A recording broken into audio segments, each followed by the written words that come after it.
Guys, this is my blog for Dr. Horrible Sing Along blog. So this play was memorable for me because I've actually seen it before. I really enjoyed it because of kind of how low budget was, but yet it was done very well and it was pretty funny. So the three themes I saw in the play were good versus evil, of course. You got Dr. Horrible and the Evil League, and then you also had Captain Hammer and then Penny, who all were both technically good people.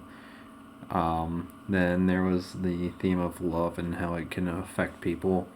Obviously, it showed that Dr. Horrible wasn't really as horrible as you would think, because he actually fell in love with Penny, and it really kind of changed him. And then lastly, there's kind of a theme of how good deeds don't make for a good person, as was seen in Captain Hammer, how he was actually kind of very selfish and everything, and really didn't care for people even though he was a superhero. So the one song I chose was Everyone's a Hero for that exact reason, because the lyrics kind of went on and kind of showed, he went out and publicly said that he had sex with Penny, and he kept on going on about how great he was, but was also kind of saying there's a hero in everyone. So it kind of brought up the idea that Dr. Horrible wasn't as evil as you thought, just because of his love for Penny and was kind of messing with his goals in joining the Evil League.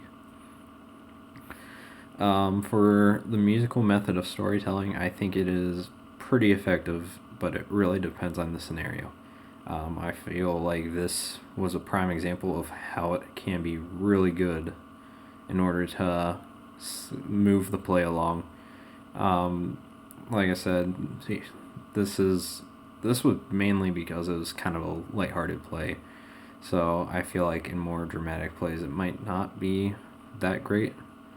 But I feel like it kind of made me more engaged because it let me kind of feel more of the emotions of the characters compared to just them saying it, because you not only have how the characters sing, but also like how the music actually goes. It kind of sets the mood for everything.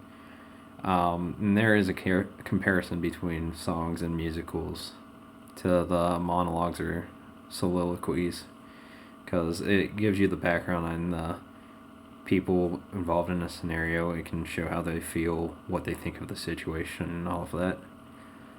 So finally, two questions.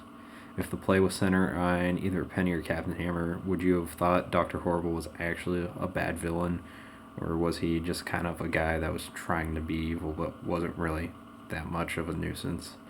And then, do you think that the use of blogs for Dr. Horrible to have standalone dialogue to show what he was feeling and what he was doing was better than the traditional, like, aside methods where they're just kind of stopping everything and then talking?